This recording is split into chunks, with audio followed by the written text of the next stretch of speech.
इरशाद अहमद के साथ दिक्कत यह है कि बोलें तो बोलें क्या, करें तो करें क्या। मुसलमानों के लिए बोलना तो चाहते हैं लेकिन सामने अमेरिका खड़ा हुआ है। टेक्निकल वो टेक्निकल ग्लिच इसीलिए आ गया कि जब आपके जबान से कुछ निकलना नहीं चाहता तो वो तकनीक भी कहती है कि भाई इनको बचाओ किसी तरह से। ये क्या बोलेंगे? अभी मैं फिर से उनको जोड़ना चाहता हूं, लेकिन पूर्णिमा नाथ, चारों तरफ ट्रंप की आलोचना हो रही है इस नजरिए से कि वो किसी भी देश की सत्ता को पलटाना चाहते हैं तो इस तरह से पलटा देते हैं। अभी जो प्रोटेस्टर मारे जा रहे हैं वो भी ईरान के हैं, जिनकी सरकार है, जिनके ऊपर आरोप है कि वो कत्लेआम मचा रही है, वो ईरान के। ट्रंप कह रहे हैं कि हम रास्ते में मदद भेज रहे हैं, आप लोग इंतजार कीजिए, संस्थाओं पर कब्जा कर लीजिए, जहां डटे हैं वहीं डटे रहिए। क्या चाहते हैं? ट्रंप की मंशा क्या है? Thank you so much for having me. नमस्ते, जय हिंद। आपने सोचा है कभी ये धमकी और ऐसे वर्डिंग्स अगर रशिया और चाइना और इवन इंडिया से आता अमेरिकन प्रोटेस्टर के लिए? यहाँ पे 2 दिन पहले एक प्रोटेस्टर को मारा गया in Minneapolis by ICE, a federal agent, masked ICE agent literally shot somebody on the face क्योंकि वो स्लाइट ओबीडियंस किया था और उसके ऊपर एक वीडियो भी रिलीज किया था, उसमें सीधा सीधा सुनाई दे रहा था। वो आइस एजेंट ने स्पेसिफिकली बोल रहे थे और प्रोफेनिटी यूज कर रहे थे उस यूएस सिटीजन के ऊपर, क्योंकि वो किस लिए वहाँ पे थी, क्यों थी, रियली डजंट मैटर। एक यूएस सिटीजन को एक स्टेट से दूसरे स्टेट में जाने के लिए उसको कोई वीसा स्टैंप नहीं कराना पड़ता है और किसी को बोल के जाना नहीं पड़ता या किसी का परमिशन लेना नहीं पड़ता। लेकिन आजकल ये सिचुएशन है, उनके मागा जो है, इनकी सपोर्टर लिटरली बोल रहे हैं कि she is in the wrong. वो प्रोटेस्ट क्यों कर रही थी? पेड प्रोटेस्टर है। अब पेड है ना है उसमें क्या फर्क पड़ता है? आपका अधिकार है जाके किसी को मारना। अब प्रेसिडेंट ट्रंप जाके वहां की प्रोटेस्टर को सेव करेंगे? It has nothing to do with protest और human rights, you know that.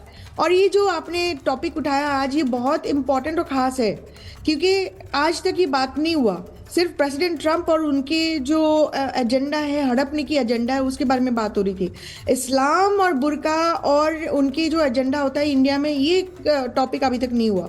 तो लेकिन आपको ये भी समझना पड़ेगा, ये एब्राहमिज्म और उसके जो एक्सक्लूसिविज्म और एक्सपेंशनिज्म जो चलता है, रिलीजन को यूज करके कंट्रोल और लेते हैं और पावर हड़प लेते, that is the situation today. आज डोनाल्ड ट्रंप के जैसे लोग कभी ऐसे बात नहीं करते अगर एब्राहमिज्म, स्पेशली क्रिश्चियनिज्म, उनको ये ताकत ना। मैं मुमताज आलम रिजवी को इसमें ऐड करना चाहता हूं क्योंकि आप ये कह रहे हैं कि भाई वहां पर मानवाधिकारों का उल्लंघन हो रहा है।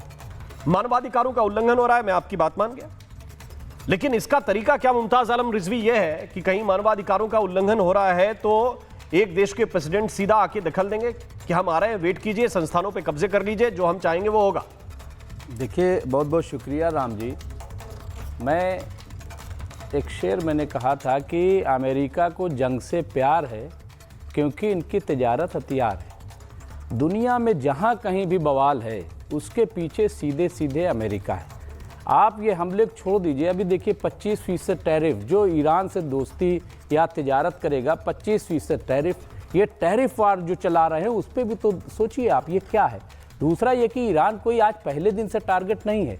79 से अगर आप देखेंगे तो एक के बाद एक इनको ये है कि जिस तरह से पूरा मिडिल ईस्ट गुलाम है तो आखिर ईरान क्यों हमारा गुलाम नहीं है। आप देखिए सैंक्शन इतनी ज़्यादा, अगर वहाँ पे क्राइसिस है, महंगाई है, जो भी प्रॉब्लम है, तो उसके लिए जिम्मेदार कौन है? उसके लिए जिम्मेदार अमेरिका है। जब बराक ओबामा थे तो उन्होंने इस पे काम किया था थोड़ा से और सैंक्शन हटाई थी और हालात कुछ बेहतर हुए थे। लेकिन जब से फिर ये ट्रम्प आ गए और उसके बाद से जिस तरह से ये आए तो मेरे दूसरी बुनियाद पे मुमताज जी, मेरा बहुत टू द पॉइंट सवाल है, अगर इतनी सारी क्राइसिस है जो सारी की सारी अमेरिकन मेड है, आप कह रहे हैं, तो हुजूर सुधर क्यों नहीं जाते? नहीं, क्या सुधर? नहीं, ये सुधर जाएं कि कम से कम अपनी आबादी के अंदर जो अनरेस्ट है उनको उनके अधिकार दें। एक सेकंड रुक जाइए। ये जो बच्चियां ये सिगरेट से खामनेई की फोटो को फूंक रही हैं, ये अपने बुरके उतार कर आग में जला रही हैं। देखिए, ये किस बात, ये अनरेस्ट कम से कम बुझा ले, इसके बाद आपके पास ये अधिकार होगा कि भाई ये सारा बाहर का क्रिएटिव। राम जी भाई, ऐसा है, वो जो तस्वीर वायरल हो रही है 2 साल पुरानी है, नंबर 1, और वो कनाडा की है। वो ये जो बुरके जला रही है, दोबारा तस्वीर दिखाइए, ये कौन सी? एक मिनट, नहीं कुछ नहीं मुझे दिखाई कुछ। देखिए, बुरके की तस्वीर दिखाई। ऐसा है, डेमोक्रेसी में ये होता है। नहीं, डेमोक्रेसी में तो अधिकार क्यों नहीं देते? लेकिन पहले दिन से नहीं, एक मिनट, मुझे बताइए, ये अधिकार क्यों नहीं देते? एक मिनट राम जी, हाँ। हमारे हिंदुस्तान में भी बहुत आंदोलन चले, किसानों का भी आंदोलन चला, 1 साल आंदोलन चला, लेकिन क्या वहाँ पे इस तरह से हुआ है कि पहले ही दिन से तोड़फोड़ शुरू कर दी जाए? उसके पीछे जो लोग थे, जो मसाद के ये लोग कितने थे, साल से चल रहा है? सुबुई खान इस पे ऐड करना चाहती हैं। अब वो आप देखेंगे तो आप सुबुई खान, अमेरिका को दोष दे देने से ईरान के हालात बदल जाएंगे क्या? सुबुई खान देखिए, कहते हैं ना कि कबूतर की तरह आंख बंद कर लेने से मौत टल नहीं जाती है। अगर कोई एक घटना हो तो आप कह दें, चाहे अमेरिका का नाम ले दें। हालांकि मैं मानती हूं कि दुनिया में जितनी भी देश, एक देश दूसरे देश से लड़ रहा है, अमेरिका की दादागिरी and all that, I absolutely agree to it, लेकिन हर चीज को अमेरिका के पीछे छुपा देना समस्या का समाधान नहीं होगा।